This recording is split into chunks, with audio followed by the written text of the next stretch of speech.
Welcome to Live DAF, your online DAF Yomi Shir. Shalom Aleichem and welcome back to today's DAF. Bava Basra Chav Vav. We begin right on top with a story involving Devei, the family of Bar Merion, who was a son of Ravin, Bnei de Ravin. So what would they do? They were involved in processing flax. So they would bang away at the flax, and the waste material would just float away with the wind. Ki hava naft kitna, when they would bang away and process the kitna, the flax. Hava azla raksa, so the waste material, the sort of chaff, would float away. Umaska and would harm people, get into their eyes, etc. Also, l'kamed Ravina, so they came to complain to Ravina that he should instruct them to stop this activity. Amar lahu, so he told them. Now they knew that we paskin like Rabbi Yossi. Al hanizak, the one who's being harmed, he's meant to protect himself, but that's only provided that the effect is not immediate. But if what the perpetrator is doing has an immediate detrimental effect on the victim or his property, then he has to stop and desist. So that was where they were coming from. They must stop this activity because they're harming us directly. Amar lahu, so he responded to them, Ki amrina moide Rabbi Yossi.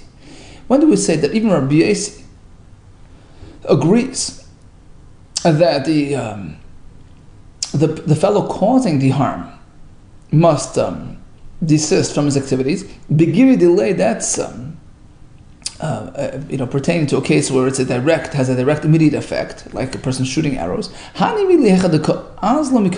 only when he's personally shooting this item, so it's a direct effect. Over here, they're not harming anybody directly. The wind is carrying the material over to you. Over here, it's the wind who the command that's transporting these fibers. They're not responsible for that. Asks the Gemara, what do you mean? Maskefler Marbar Avashi, he has the kasha on Ravina. Maishna, why would this be any different than a person who winnows on Shabbos? We know that winnowing, Zohar, is one of the primary malachos. Lamates avos malachos. Now, how does one winnow? How does it work? You take this winnowing fork, and you toss up the material, the stalks, the mixture of stalks and grain up into the air. Then comes a strong wind and blows away the waste material and separates the good from the bad. So despite the fact that you need that wind to come along and help you, but apparently the wind's activities, the wind element is attributed to the person. He's sort of utilizing the wind's services to accomplish his goal. Like a machine, right? So why would this be any different? Here too, they're harming by way of the wind, which is assisting them in their activities. And the wind comes along and helps them out. You're doing a malacha. So in fact, the Chachamim presented this argument to Maremar, and he agreed. He says, yeah, he's right. No, it's exactly like a Zohar Baruch Masayat. And just like over there, it's considered a malacha for Shabbos, it's considered a mazik when it comes to our discussion. Now, Ravina apparently disagreed because he allowed them to continue their activities. So Rashi explains, true, granted, Ravina held we can't really compare, it's not a perfect matchup to Shabbos, because on Shabbos we have a concept called Melechas Machshavas Asra Torah, because the pasuk refers to it as Melechas Machshavas. By Shabbos, it's about accomplishing your stated goal. And whatever it takes, whatever you use, whatever means you're using to achieve that goal, whether it's the wind, it's all incorporated into your act. It relates to you, it's attributed to you, it identifies with you, and you're responsible. Because ultimately you have achieved your goal by way of X, Y, Z helping you in achieving that goal. So you can't really, it's not really a perfect matchup, Ravina holds, between Shabbos and Nezikin. But nevertheless, we find even halachas of damages, halachas of Nezikin, that if one damages by way of wind, he's chayav. Ravina says the Gemara, now we have a kasha, Maishna, why would our case be different than a case of a spark which is transported by way of the wind over and damages, and you're responsible. Negates a spark protruding from, shooting out from beneath your, blacksmith's, hammer. Vihizik, and causes damage. Who's responsible? You are the chayiv l'shalim. Despite the fact that it happened by way of a medium, through the wind. Hence was the Gemara, big difference. Hasam over there, nichalei de lezel. The blacksmith very much wants the spark to leave his shop. So he's sort of using the wind to transport his spark, and therefore, if any damage ensues, he's responsible. But over here by the family who was involved in processing this flax, they didn't want the they had no interest in the material traveling out. Rabbi Gershon says that they needed it perhaps for some other craft that they were involved in. They didn't want it to waft away, so they're not really benefiting and from this wind. They're not really utilizing this medium to achieve their goal, and therefore they're not responsible for it. So we had a story of this kitna that was being processed, causing harm. Ravina says you have no right to stop them, and Rav Ashi disagreed. Says the Mishnah, likewise, a person should not plant a tree right next to his neighboring sada, his neighboring property, because he might cause harm to his neighbor's sada during the maintenance process on his trees. Provided he kept a distance of 4 ames, which is the amount of space needed to properly maintain, to plow around the tree. This will ensure that he doesn't trespass into his neighbor's field. Whether it's vines that we're speaking of or other trees. Let's say there was a fence on the property line, then there's no issue of carryover. So Reuben can plant on his side of the fence, all the way to the fence, and likewise Shimon, because he's not taking his tractor over, there's a fence there. Now let's say he does that, and we have the roots, which will now grow into the neighboring property. So his neighbor has a right, mamik, to chop down, gimel tfachim, to chop the roots down, 3 tfachim into the ground, so that so it doesn't interfere with his plow when he plows his side of the field.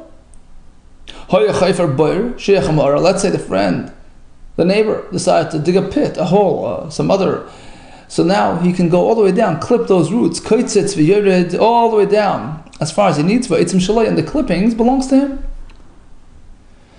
Tana, so the Brisa explains why the Mishnah requires 4 ames between your trees and the property line. Arba ames amru, to allow for maintaining the vineyard or any other fruit tree, which requires 4 ames of space. Amar Shmuel, Loishono, that's only true Eretz Yisrael, where their plows were that big. But in Bava, where the plows were narrower, 2 ames is enough.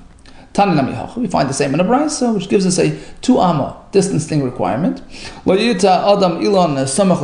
person should not plant his tree next to his neighbor's field, provided unless he leaves 2 amma space.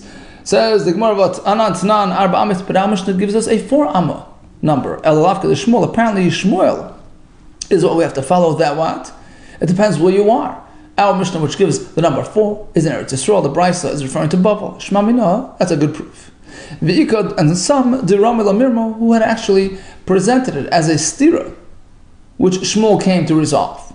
First we have our Mishnah, Tanan, Le'ita Adam Ilan Samach L'Stei you should not place your tree near his sada. Elam Ken Hirch Mina Arbam is provided you have a 4 amma distancing gap. But the Brisa gives us a distance of 2 ames. Amar Shmuel, comes Shmuel, and answer is depends where you are. Depends on location. Lekash. Kan b'Bava. In the Bava, 2 ames is sufficient. Kan bears Yisrael. In Yisrael, 4 ames is required. We have a story involving Rava Barav Chanan. What did he have? Havalehan Hudikli. He had these palm trees, these tall palm trees, a mitzvah, right on the border, on the property line, the Pardisa de Rabbi Yosef, of his neighbor Rabbi Yosef, who had a paradise, a vineyard growing nearby. And what would happen? So these birds would come along, attracted by these tall palm trees, and then the next step would be go down to the next door vineyard and consume the produce. And cause them harm. So Rabbi Yosef turned to Rava, Zilkait, remove your palm trees, you're harming me. So he says, what do you mean? V'harchikili.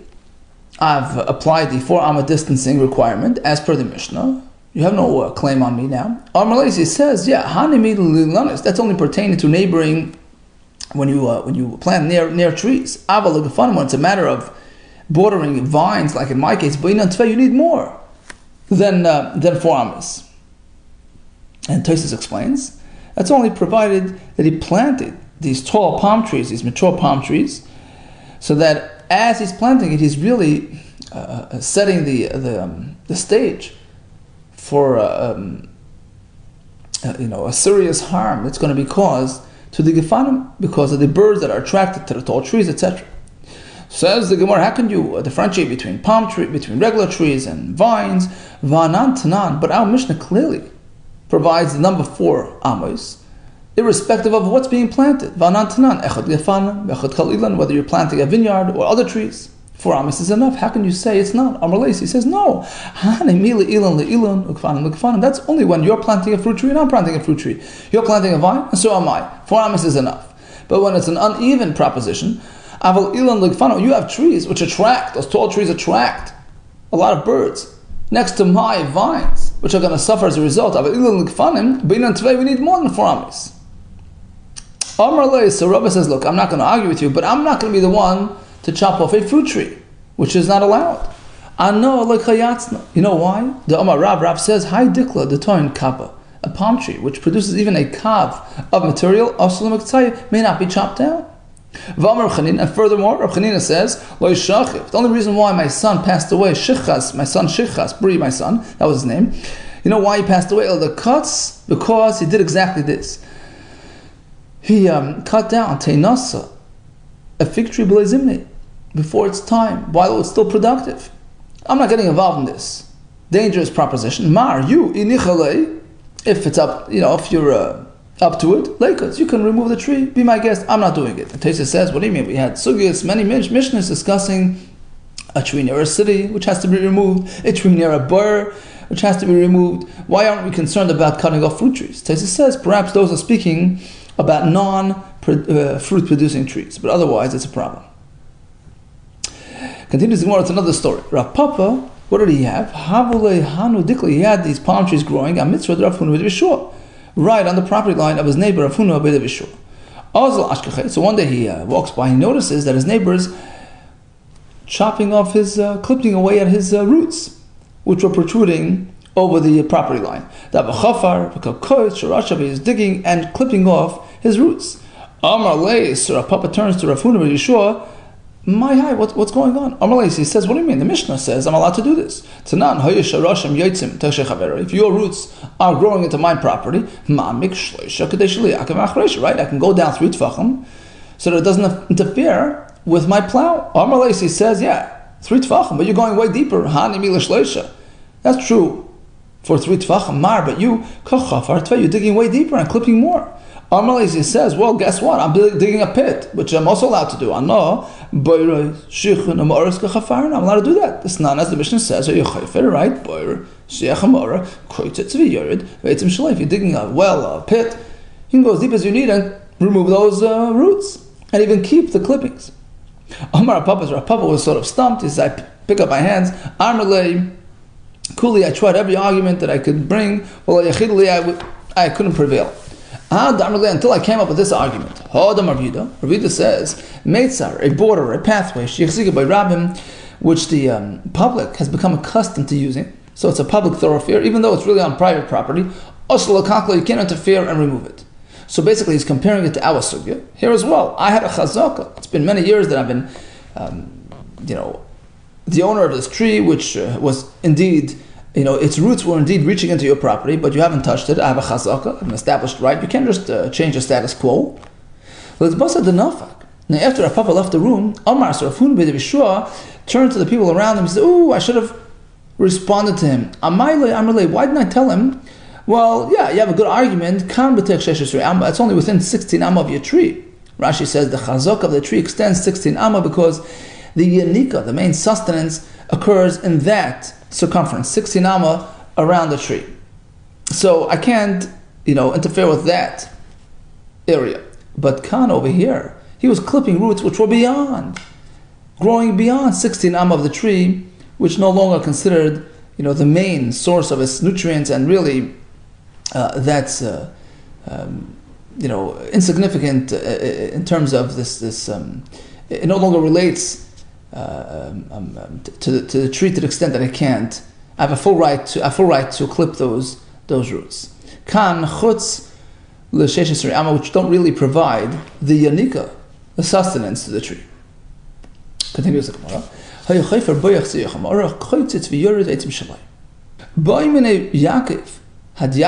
from the town of Hadayav asked the question Mirav Chizda. So the Mishnah says you clip the roots, v'eitzim shalai, the eitzim is his. Whose? Reuben, who is the tree owner, or Shimon, whose property is being intruded by these roots? Who keeps the roots? Who keeps these clippings? Eitzim shalmi. Armalesi says, I'll bring you a proof from a Mishnah involving a tree which belongs to the Beis Hamikdash. Tanisur.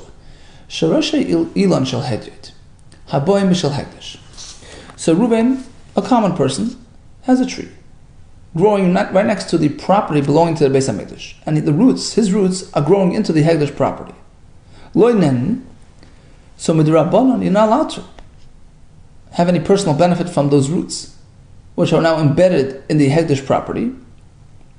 But if a person does benefit from it, he has not really committed the severe sin of Me'ilah, Menat, because technically they don't really belong to Hekdesh. Why? Because it's growing off a hedyot, a common person's tree. So although it's situated in Hekdesh property, it doesn't matter. So now he's going to prove from here. So this is all good and well if roots relate to the actual tree. And therefore in our case, when you're clipping, when Shimon, although he has a right to clip off the roots that are growing into his property, but technically, since they're growing from Reuben's tree, right, they belong to Reuben. So if you go with that notion, it relates to the tree and to the tree owner. That explains why, although these roots are situated in Hekdesh's property, they're not considered really Hekdesh, because they're coming off a hedyot tree. There's no me'ilah. Eli amres basar karka azlinan. On the other hand, if what determines its status is its location, and since it's sitting in this property, it relates to this property, so then amayloi me'alam. So why wouldn't a person be committing me'ilah? It's Hekdesh property. Just as the ground around it is Hekdesh, the roots growing into it is Hekdesh as well. So what do you mean to prove from here? That it relates to the tree, not to the property. And Maseifa, problem is, let's move on to the next part of the Mishnah. Shal Hekdesh, habayim b'shal hedyot. Let's reverse the case. Hekdesh owns the tree, whose roots are now growing into the neighboring property belonging to an hedyot. What happens to the roots that are in that second property? Once again, you can't enjoy it, you can't benefit from those roots, and ultimately, even if you did have hanoah, you have not committed me'ilah because they're not really technically hekdesh. What do you mean? In this case, it should be hekdesh because it's coming off a hekdesh tree. If the tree is what determines its status, if you're going to follow the tree, so in this case, amayla me'alim. Why is there no me'ilah committed when one uses those roots for personal use? Says they're going to meet the area. So the truth is, this is where Rashi learns that there really is no way to prove anything from this Mishnah pertaining to our discussion, our sugya regarding the ownership of the roots. You know why? Because here, what happened was that these roots, they grew later, at a later date. So the tree was made into Hekdesh today, and then a week later we have these roots growing. And the Mishnah is working with the notion that what? Begedulin haboin la'achar mekanaskin. Speaking about growths, added growths which happened after the Hekdesh happened, because Savran, the Mishnah holds ein me'ilah begedulin, unless something was around, was present when you were magdash it, right? If it came later, it doesn't really get incorporated into the Hekdesh property. There's no me'ilah. And Rashi says even. You have a Hekdesh tree sitting in Hekdesh property. Okay, everything is right here. The roots that developed after the Hekdesh happened, right? The person was Magdash the tree today, and the roots developed tomorrow. That add-on is technically not really hekdesh. So that explains why there's no meila in this Mishnah at all. So even if you would say that in terms of ownership, the roots always relate to the tree, but it still we could still fully understand why there's no meila in the roots of a tree, of a hekdesh tree, because it happened, it developed after the hekdesh took place, and therefore there's no meila. So Rashi explains there's no raya from this Mishnah at all regarding our discussion of ownership of who owns the clippings, whether we look at the tree, whether we look at the current location, the karka, because the reason why there's no meila in this Mishnah is for a totally different reason. Continues the Gemara. Ravina Omar Loikash. Ravina will give us a totally new explanation. Right, we seem to have a contradiction within this Mishnah. How to determine determine the identity and the ownership and the status of roots coming from a tree in a different property. In the beginning of the Mishnah, it seemed like the roots relate to the tree. In the second part of the Mishnah, it seemed like it related to the property. Says Ravina, you know what? Ravina Malay Kasha. It's not a kasha. It depends how far the roots are from that tree. Right? Remember we said a minute ago that the main yanika, right? The tree is yoinik. It nurtures off the ground, primarily within a 16 amma radius. Right? So the tree is here, 16 amma to the east, 16 amma to the west, right? That's the yanika zone of the tree. So anything within that 16 amma is the ikar tree. Kan b'techshes amma, within 16 amma, it relates to the tree. Kan chutz l'sheshes amma, but if it's beyond 16 amma, it doesn't really relate to the tree anymore. It's considered part and parcel of the ground already, and therefore the first part of the Mishnah, which says that the roots relate to the tree, that's within 16 amma of the tree. The second part is speaking beyond 16 amma, which no longer identifies with the tree. So back to our discussion, now Mishnah. So you're clipping off the roots coming from your neighbor's tree in order to dig your pit and all that. So the question was, who do those clippings belong to? So according to Ravina, it depends. Depends how close they are to the tree. Within 16 or beyond 16. Okay, furthermore on this topic of 16 amma radius, Amar Ula, Ilam, Hasam Mechlametzar. So you have a fruit tree, within 16 amma of the property line. So technically you're going to be drawing sustenance from your neighbor's property. Gazlanu, he's a gazlan. Ve'ein mevin min bikurim. And there's no point to bring the bikurim, the first fruit, to the Beis Hamikdash, because as Rashi says, Asher tavi me'artzach, it's meant to be from your property. Technically, it's growing off your neighbor's property, or at least partially is. Says the Gemara, Menadle Lulaha. How does Ula know about this 16 amma rule? But this is not. Is it from the Mishnah in Masechah Shviyos? Eser netiyos, you have 10 young fruit trees, Hamafor Zoris B'sech, which are dispersed evenly within an area called a Beis Sa'ah, which is a Beis Sa'ah is 50 amma by 50 amma. And there's a special halacha Meshmir Sinai, that although typically you start holding back, refraining from doing farming even before Shemitah comes along, but when it's this type of situation, you have young, delicate fruit trees which are dispersed in this fashion, 10 of them within this small area and equally dispersed. So you can actually plow through the entire area because it's necessary for their growth. Chershin kol beis asah b'shvilan until ad Rosh Hashanah. You can plow through the entire area until Rosh Hashanah, until Shemitah comes along, and then you have to stop. Which pretty much tells us